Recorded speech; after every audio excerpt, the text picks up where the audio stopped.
trapped in a hurricane, trapped by an avalanche, trapped on open water. When severe weather strikes, there's nowhere to hide.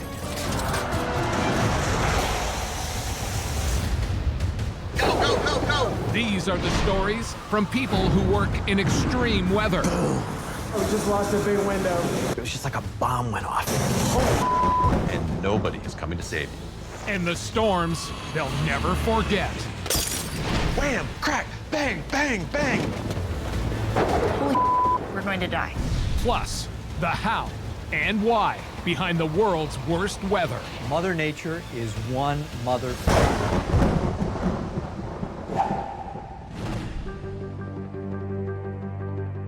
For the brave men and women who make their living in the face of wild weather, fear and danger are part of the job. On our doorstep, we're gonna try to keep it at bay.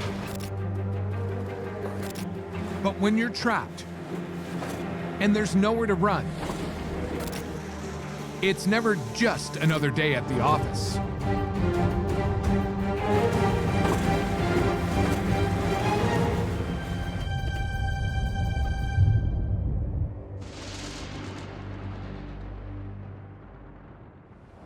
September 2014, Hurricane Odal slams Mexico's Baja Peninsula near the popular resort town of Cabo San Lucas.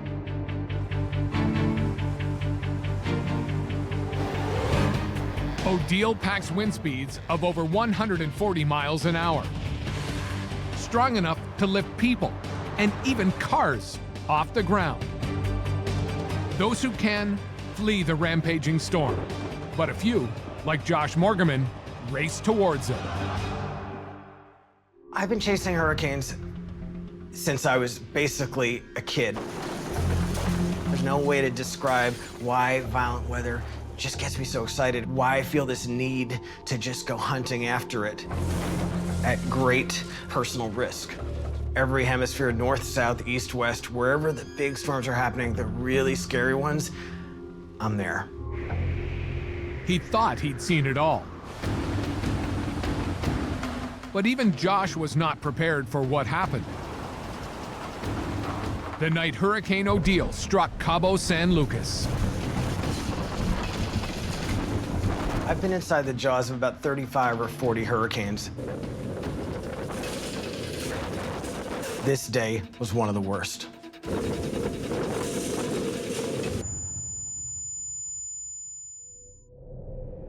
Hurricanes are the deadliest weather events Mother Nature can dish out. They're rotating tropical storms with winds of at least 74 miles an hour. Each year, hurricanes wipe out entire coastal areas and kill thousands of people. A hurricane requires several ingredients in order to form. The main ingredient here is that the sea surface temperatures need to be at least 26.5 degrees centigrade. Once these warm temperatures occur, the surface begins to evaporate and the water condenses into clouds. Because of this condensation, heat is released into the atmosphere. This is warming the ocean even further and requiring it to evaporate more, creating more clouds, eventually into severe thunderstorms. With all of these thunderstorms that are now popping up, they begin to rotate in a counterclockwise direction. At this stage, a hurricane is born. At home in Los Angeles, Josh tracks a storm gathering over the Pacific Ocean, just southwest of Mexico. I was not initially very interested in it. The computer model suggested it was gonna miss the west coast of Mexico, that it was gonna stay offshore. So I was basically just kind of ignoring it. But then as the days passed, the computer model started to shift closer and closer, and they showed maybe it actually was gonna threaten. Then the day before, I realized, oh boy, I gotta get down there fast. We gotta go. My cameraman and I flew down to Cabo San Lucas late in the afternoon that the hurricane hit. We were one of the very last planes to land before the airport closed down. That's how close we cut it. The second we landed, it was almost like the hurricane started to hit. There was a heavy rain band move through and strong winds, and I was like, wow, I can't believe we even landed. The hurricane was already moving in on the city. As a hurricane chaser, I want to get right in the center of the hurricane, right where the eye is going to cross the coast. But we were trying to kind of anticipate where we thought that center was going to cross the coast. Hola, it's under Josh Morgaman, checking in. And that brought us to a hotel just east of downtown Cabo San Lucas. And that's where we set up shop. Meet downstairs, say 30 for a drink? Yeah, sure. And as it turned out, it was a bullseye hit.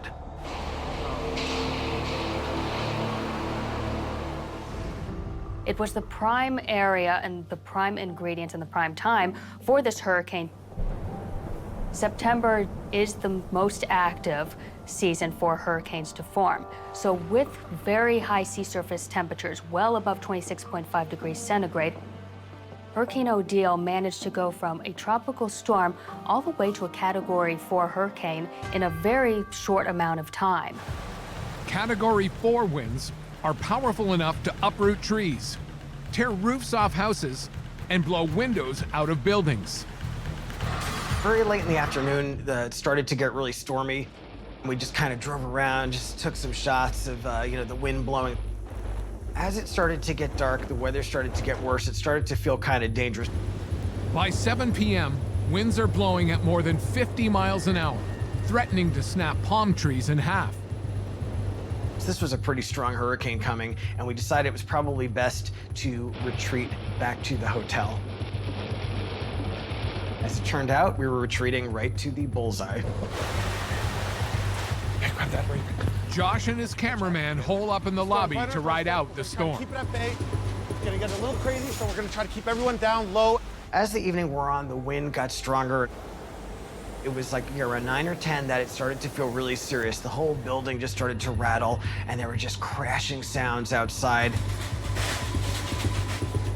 What that is flying debris. So as other buildings start to blow apart, that stuff blows around, and when it hits the building you're in, you hear it. It's like crashing sounds. The wind rages and threatens to blow a set of glass doors off its hinges. The front doors of the lobby just blew open, and the hotel manager put a sofa in front of it.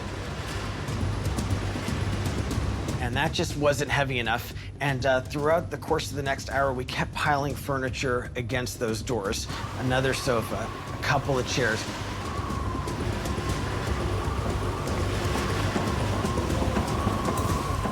And we could not keep the wind out. Can we get some help over?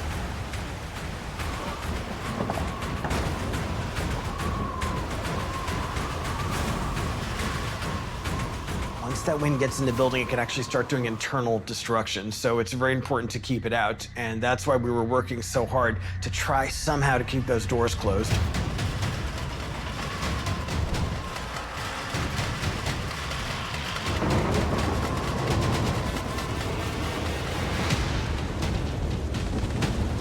It's no use. Hurricane Odal sweeps the barricade aside, allowing wind and rain to rush into the lobby. Those doors blew open, and the wall on the other side blew out, and actually the wind was moving in a straight line. Basically, the lobby became a wind tunnel.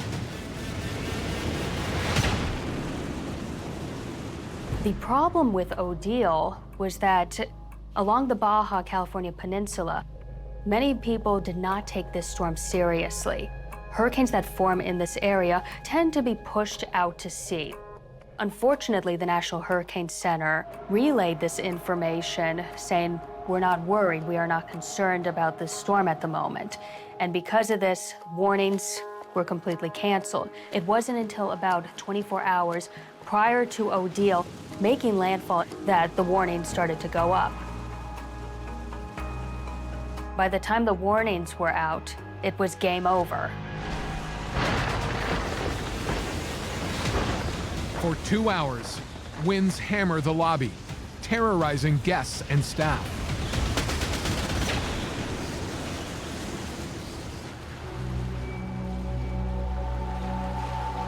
An unexpected calm settles over the hotel. It just got really quiet all of a sudden. That was the eye of the hurricane. The exact center of a hurricane is called the eye. It's a circular area and it's calm. Now, the worst part of the hurricane, the most violent winds, are in a ring around that eye. That's called the eye wall. So when you get into the eye, you're halfway through the hurricane, only halfway. You have the other half coming. So during the eye, it calmed down. I walked outside in the parking lot and I was just shocked by the destruction. This building really took a beating. This was a scary storm. The outside of the hotel just looked like piranhas had attacked it. The parking lot was just covered in debris. Cars were smashed just from falling branches. It was a mess. Despite the destruction, Josh knows the worst is yet to come. You never know how long that calm is gonna last, and that creates this weird uncertainty. The eye's passing and we're going back into the hurricane. When those winds come back on the backside of the hurricane, they come back fast, and you have very little time to take cover.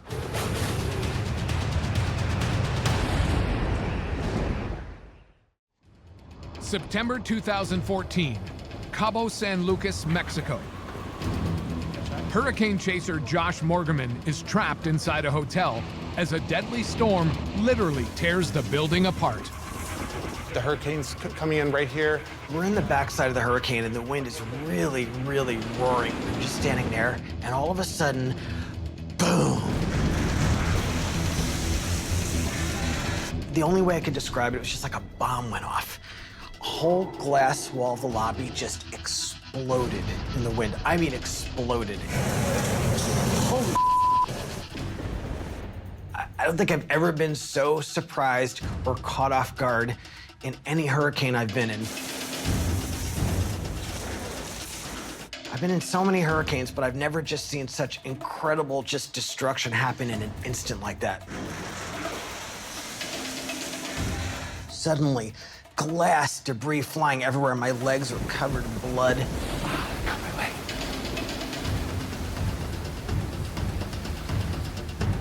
We realized that we can't stay in that lobby. It's just turning into a wind tunnel with just like this debris, like just flying around, smashing into the walls. I mean, it was like, whoa. So we ran into the office, which was next to us. We shut the doors.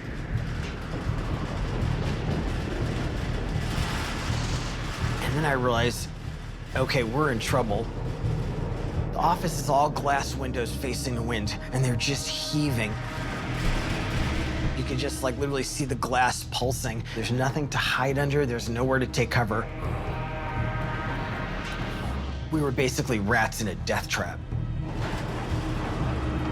We couldn't stay in that office. And I remember we opened that door and the wind was just roaring through it. And I remember sort of like, you know, just counting to 3 and then just running.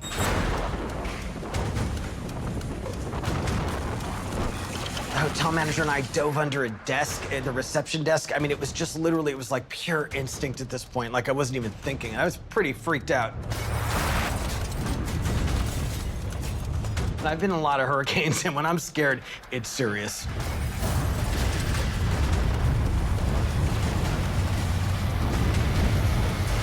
The wind was just blowing through, and it was tearing away the ceiling, the walls.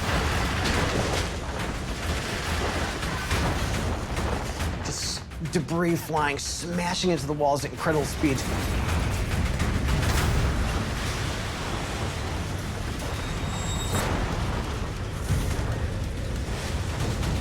The force of the wind was so great that you could just, you know, you could feel the walls shaking. At that point, I started not to trust the building. I started to, like, wonder if this whole thing wasn't gonna come crashing down on us. We needed to somehow get out of there and get into an interior hallway. Unfortunately, to do that, we'd have to run across the lobby, which had become a wind tunnel.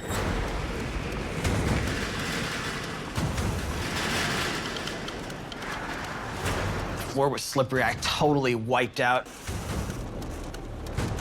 We were lucky, you know, we dodged the flying debris and we got into like a stairwell and then we felt safe.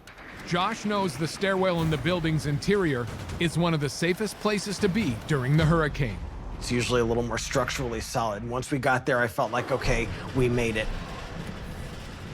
What made Hurricane Odal so destructive was not only was it a Category 4 at peak strength, it was the fact that residents and even visitors to the island had very little preparation time. In many cases, they took refuge in their hotels and their resort areas, which are not built to withstand these winds. And this is why we saw immense damage. So once we made it into that stairwell, because the destruction was everywhere, at that point, the hurricane was still going full throttle, and you just wondered, God, when was this thing gonna end? Finally, the wind started to decrease just a little bit. Wow. Get a load of this. We lost a lot of equipment. We were both like bleeding and just kind of banged up a little bit, but I was just so glad he was okay and we were okay. We survived it, but the hotel didn't. In the end, Hurricane Odal claimed the lives of 18 people and caused well over $1 billion in damage. The lessons that we take away from Hurricane Odal are that we're human. We can't forecast perfectly where a hurricane is going to go. The biggest mistake that we made was that the National Hurricane Center did say and relay the information to Baja California that Odal was going to stay far away from land. Instead, it made a direct hit.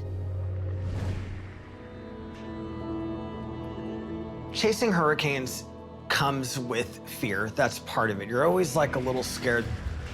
But Odal was one of the few times where I just felt like, wow, everything is out of control. It was just this visceral fear, and I felt that very few times in my many years of chasing.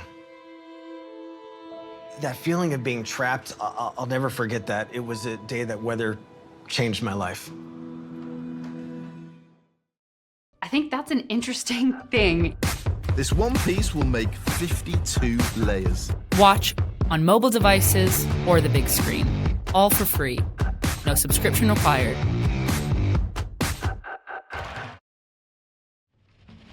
When extreme weather strikes,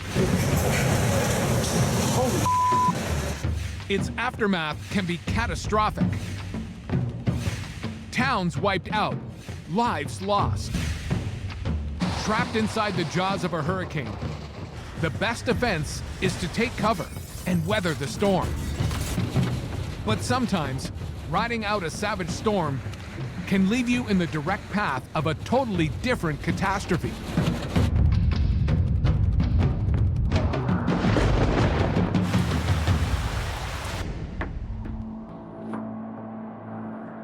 Mount Logan, North America's second highest peak. In Canada's frozen Arctic, it stands supreme.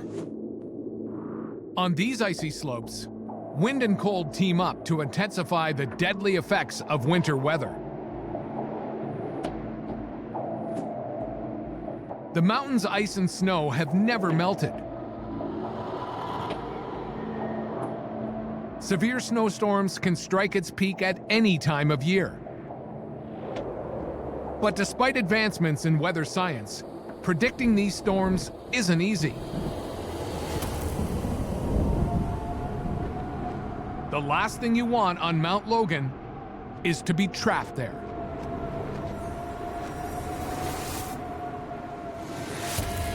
The mountains are also a hard place to observe the weather because it changes so dramatically from the valley to the top, and we only usually have one observing site anywhere near it. So we will miss things that are high up in the mountains or in a valley away from where the weather stations are. For alpine adventurers who dare to scale its peak, volatile Arctic weather can quickly turn Mount Logan into a frozen grave.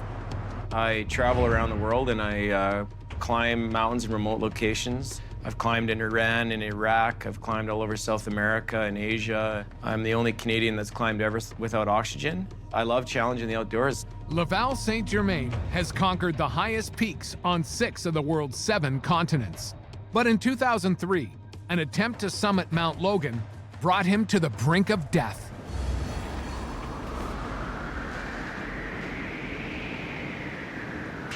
The sky is clear as Laval and his climbing partner touch down on the glacier at the base of Mount Logan, the launching pad for their ascent up the mountain. I've climbed all over the world and I'll never forget first seeing Mount Logan. It is very intimidating. It's one of the largest mountains on Earth when it comes to surface area. It stands up high above all the peaks around it. Big rock faces with ice falls hanging off, and you're constantly seeing avalanches even as you fly in.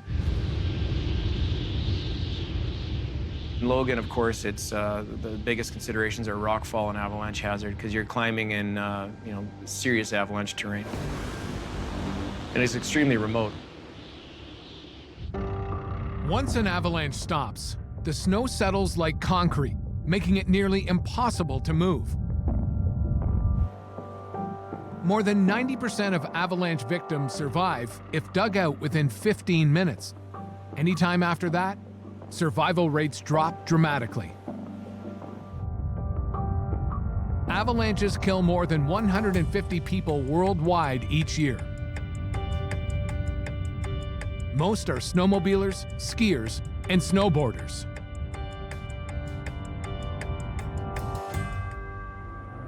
Laval spent months preparing for what would be a grueling expedition to the top of the mountain. Preparation for high altitude mountaineering, like Mount Logan, where it's extremely cold, it's equipment is key. And you have to make sure you have warm footwear, warm sleeping bags. You have to have the proper gear. You can be climbing at minus 35 degrees and sweating profusely, but as soon as you stop, you can, within minutes, become hypothermic.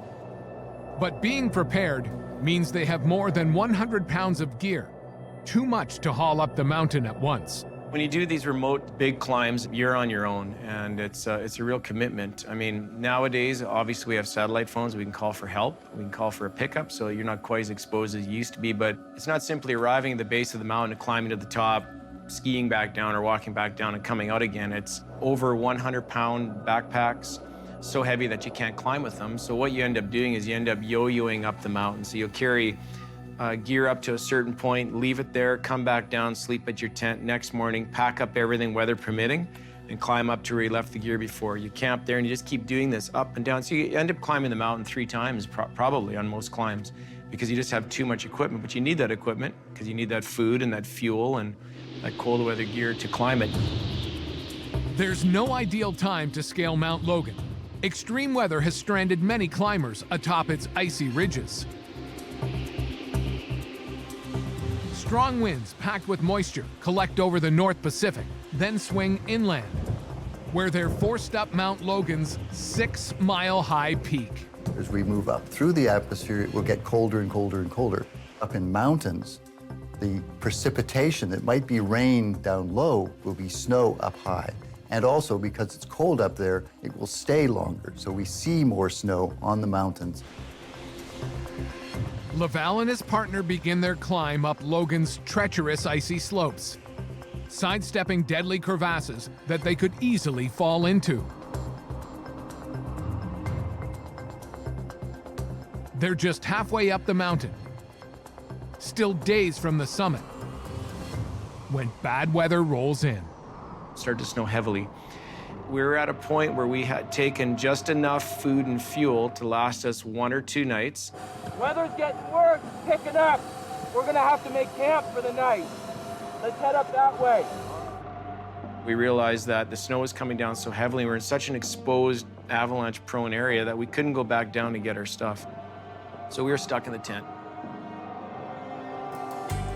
Avalanches are most common during and immediately after a fresh snowfall. The savage storm has put them in the path of one of nature's deadliest weapons. We had enough food and fuel for a few days, but it was snowing so heavily that every 2 hours we'd have to take turns going out and shoveling off the outside of the tent because we were getting buried in snow. Machine gun winds rattle the tent. If it folds under the weight of the snow, they'll be critically exposed to the elements. The walls slowly collapse and we shovel it off, and they slowly collapse and we shovel it off. and then you're covered in snow, and then you have to come into the tent and you brush the snow off your body so that you don't bring this wet snow into the tent, which is really dangerous because if your sleeping bag gets wet, it's not going to dry ever up there. Trapped for 24 hours, the savage storm continues to bear down on them. They're cold, hungry, and running out of fuel for their camp stove. Without it, they won't survive. We use a mountaineering stove. It creates a small flame,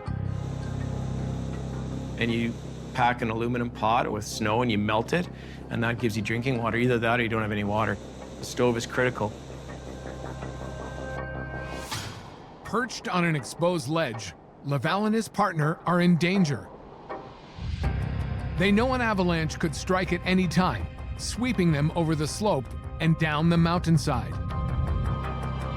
They have no choice but to try and wait out the storm. This is eating at me. We're in an area where an avalanche could have been triggered above the tent. And of course, it could be triggered by us as we leave the tent. So we were stuck there.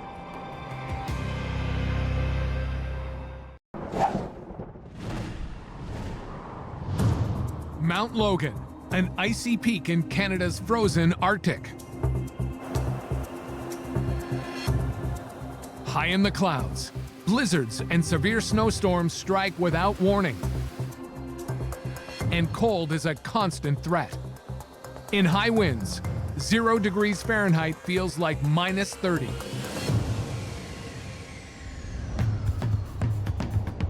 Laval St Germain and his climbing partner are trapped on the mountain, locked in a battle against extreme weather. As powerful winds from the Pacific batter their tent with blowing snow. Walls slowly collapse and we shovel it off, and they slowly collapse and we shovel it off. We kept on doing this, rinse and repeat, rinse and repeat. They're low on food and fuel to melt snow for water. They have no choice. It's move or die. We're at a point where we can't go any higher because we don't have enough food and fuel to go higher. There's no way we can go to the summit and back down the other side. We made the decision to try and go down for our food and our fuel. But to do that, they make their predicament even worse. We left the tent together, and I was very nervous about it. I was extremely gripped that we were going to cause an avalanche. When snow falls to the ground, it quickly bonds under its own weight to form a solid mass. But sometimes, new snowfall doesn't bond to this hard, icy layer below. When that bonding fails, watch out. The trigger mechanism is just that extra bit of snow added on the top, so it destabilizes, and you could get an avalanche. Laval and his partner continue the dangerous downward climb to retrieve their food and fuel. We got into a situation into some extreme winds, and I've been in some fairly strong winds, especially in the Himalayas, but it's the strongest winds I've ever seen. Wind and fresh snow. It's the perfect recipe for a deadly high-altitude avalanche. They choose each step with great care in the blowing snow.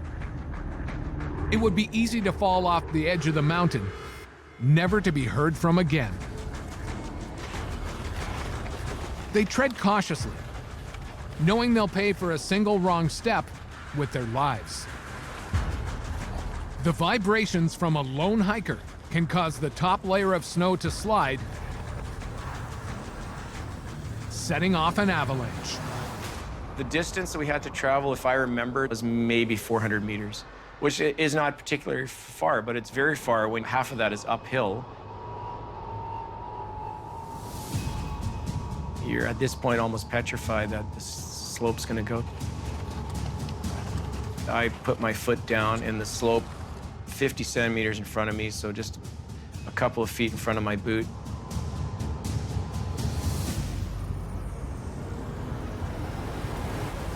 Laval falls back as Mount Logan begins to roar.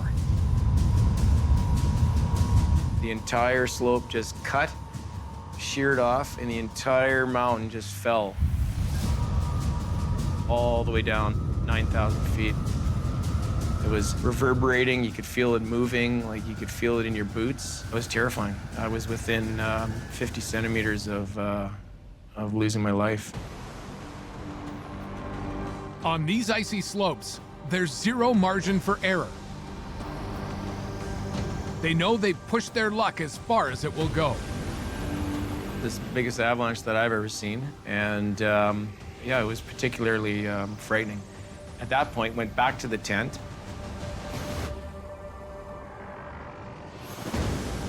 And we just waited it out. I felt trapped.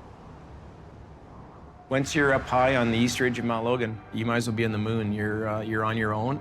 It would be just about impossible to pick you off and rescue you if something went wrong.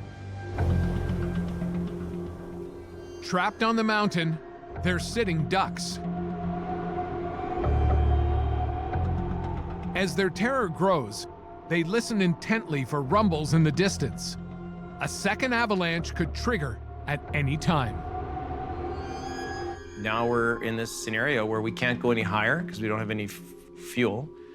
So you can't live without fuel in a mountain because you have to melt snow, and as you know, you need water. And we can't go any lower because of the risk of starting another avalanche and being swept off the mountain. It was a feeling of doom. It was a damned if you do and damned if you don't scenario. We just about got killed in that. Days after his near-death experience, Laval and his climbing partner reached the top of Mount Logan via the East Ridge. The first time it's ever been accomplished. When we got to the summit of Mount Logan, it was incredible. After weeks of hardship and freezing and struggling and you know, avalanches and ice falls and yeah, it's a fantastic feeling at the top. I had tears in my eyes. But for Laval, reaching the summit was also a humbling experience. Mount Logan still haunts him. I've spent my life in the outdoors, but just another reminder of how quickly things can change because of weather and how insignificant we are. If that slope would have slid 50 centimeters higher, I would have just been like a pebble in it, like a grain of sand going down the mountain. Nature is, it's spectacular, it's beautiful, but it's got a real bite to it, for sure.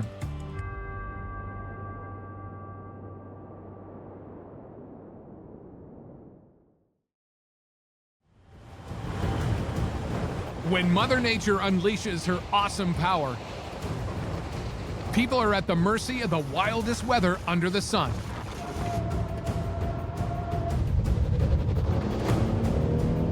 You can run, you can hide, but sometimes you have no choice but to charge head first into the storm.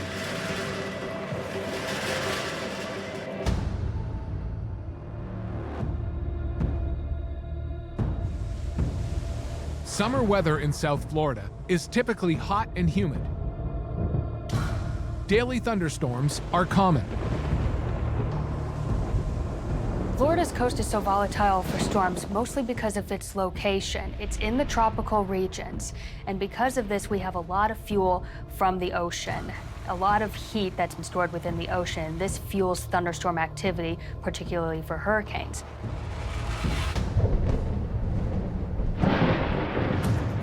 Thunderstorms may be common, but they're never simple.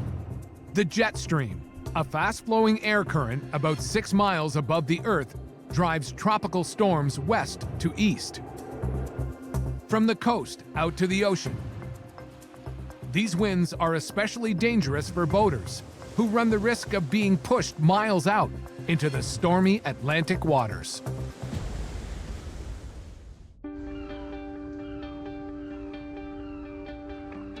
I've basically grown up on the water. I've been on boats my whole life.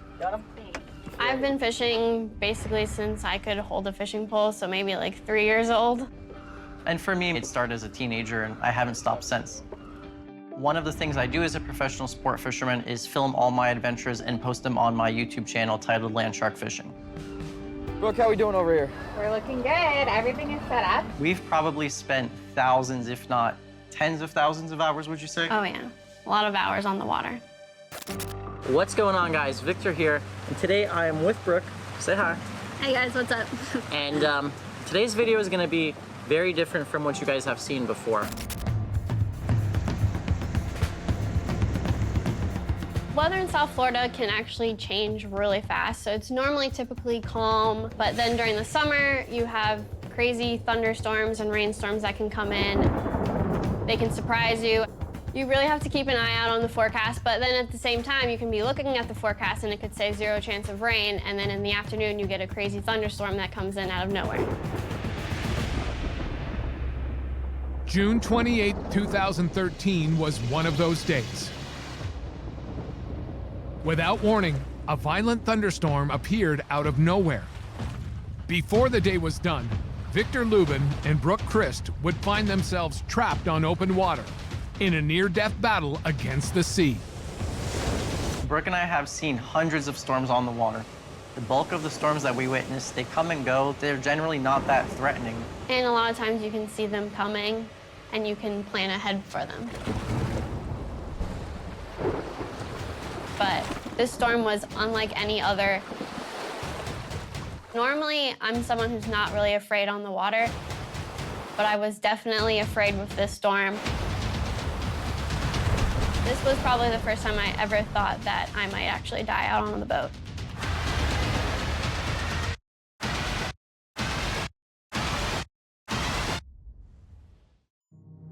June 28, 2013, Jupiter, Florida.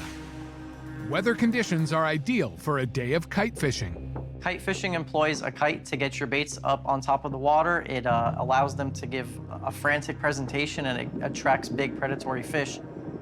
Typically, if you're going kite fishing, you want a little bit of wind, because if you don't have any wind, then you can't get your kite up. And this day, it was going to be a little windy, so we knew we were going to be able to get the kite up. Hope the weather clears up a little bit. Yeah, honestly, I think that we should be fine. There weren't any thunderstorms on the forecast, so we thought it was going to be a good day out on the water. It would turn out to be anything but. So it was around midday, we got the boat packed and headed out the inlet, and we headed out to about 120 feet of water, which is roughly 3 miles offshore. Surrounded by sharks. Lots of sharks out there. But a threat far greater than sharks also lurks 3 miles offshore.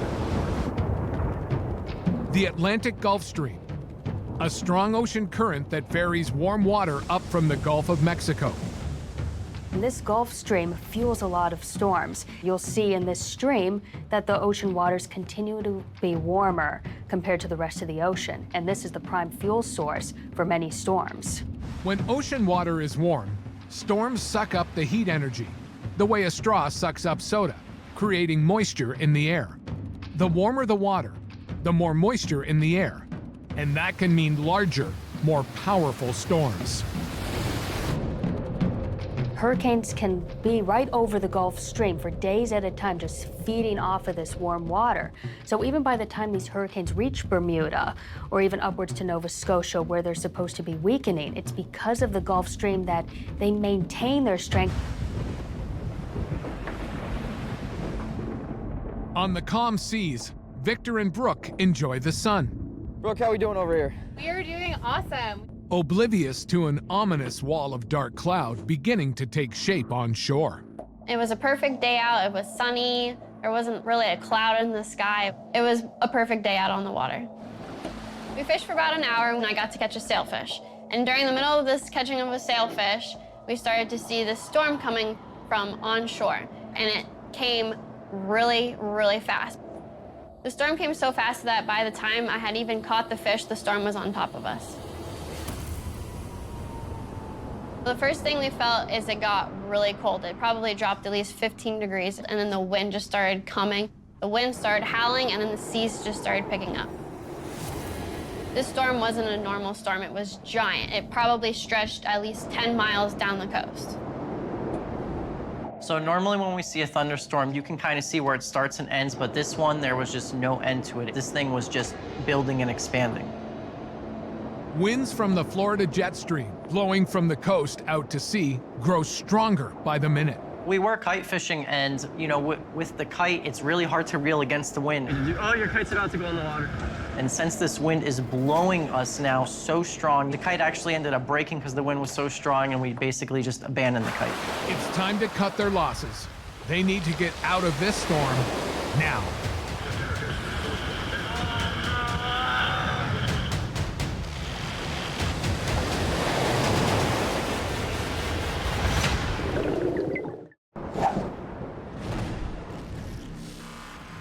On the Florida coast, a massive thunderstorm, fed by energy from the warm sea, suddenly fills the horizon. Alone at sea in a small fishing boat, Victor Luben and Brooke Christ are trapped totally by surprise. Normally, if a storm's coming, you have some time to prepare. You know, you see it coming, but this storm came within 15 minutes from being a perfect day out to us being absolutely scared about what was gonna happen. It was just insane. Yeah, we can't see land. The storm was nearly as wide as the Grand Canyon. Making it even more frightening, it's blowing from the coast out to sea, meaning they need to head directly into the storm if they are to make it back to shore. Normally, what I'd like to do is either run north or south along the coast to kind of outrun the storm, but we had no choice. There was no end to the storm. The safest thing for us to do was just go straight into the belly of the monster. Victor and Brooke gun it for home. Straight into the 6-foot-high waves that crash over the boat. It wasn't like we were in a giant boat. We were in a small 21-foot boat. So you want to keep the boat headed straight into the waves, because if you do go sideways, you run the risk of capsizing. So we had to go straight into the storm.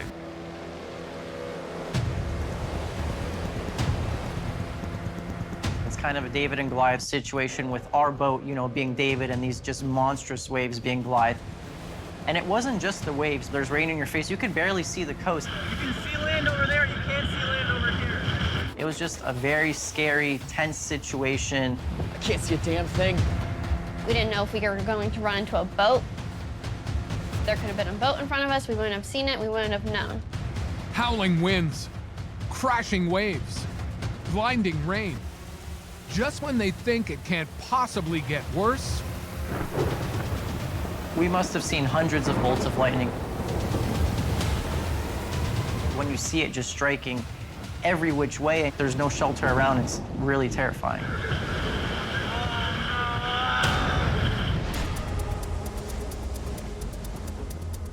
lightning is common off the Florida coast. High in the clouds, warm water droplets and cold ice crystals rub together, creating enough electrical charge to trigger a lightning strike. It's a deadly phenomenon that claims the lives of nearly 100 people each year in the United States, more than hurricanes or tornadoes. The one thing that was running through my mind was just, please don't get struck by lightning. There's lightning everywhere, and if the boat got struck by lightning, you're holding on to metal, and so you're getting direct impact. It was a very tricky situation. Terrorized by lightning strikes and blinded by rain, Victor and Brooke push their boat as hard as it can go into the unknown. There are no other boats on the water. They are alone against the sea. We were probably running into the storm for 45 minutes to an hour, and it seemed like 3 hours. We couldn't see 5 feet in front of the boat. It was freezing rain. I didn't know if we were gonna get hit by lightning. I didn't know if we were gonna capsize. I just had tons of emotions coming over me. I actually was crying. I cried, I was praying. I did not think we were gonna make it through. I tried maintaining my composure because I knew how scared she was. I saw she was praying, I saw, she was crying. I just wanted to give her that sense of security, but on the inside, I was just as worried as she was.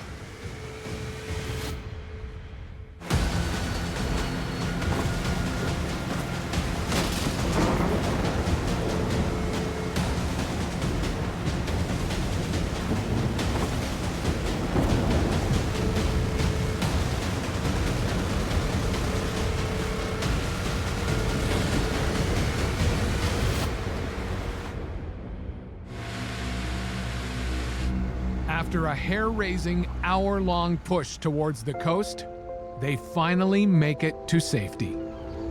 I remember finally making it into the inlet after coming out of the ocean. I just felt a sense of relief that, oh my gosh, we actually made it.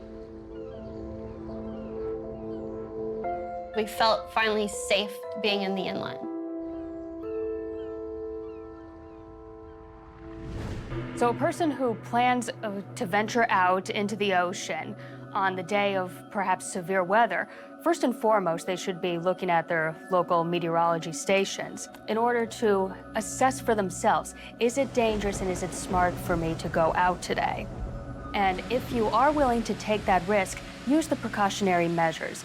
Make sure that someone knows your approximate latitude and longitude so that if the Coast Guard needs to go out and find you, they will be able to do so.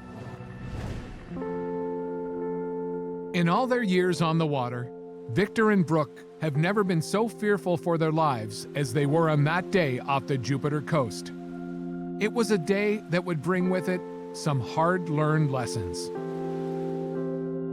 One of the stupidest things we could have done is we should have had our life jackets on. We were just so in the moment that putting our life jackets on was not the first thing that came to our mind. I learned that you can't take chances. The weather can change in a blink of an eye, and you always need to be prepared. We got lucky this time, and we did get lucky, and we survived, and so now we can prepare for next time. I was changed by that weather. If I'm offshore and I see a thunderstorm coming, I don't take it lightly because I know that it could be another one of those superstorms. Don't take the weather lightly. Don't take the Gulf Stream lightly, because if you do capsize offshore there, it's not just the lightning, it's not just the sharks, it's not just the rain, it is the culmination of everything that just becomes a superstorm. There's no being a macho when it comes to nature or out on the ocean. The ocean takes what it wants when it wants.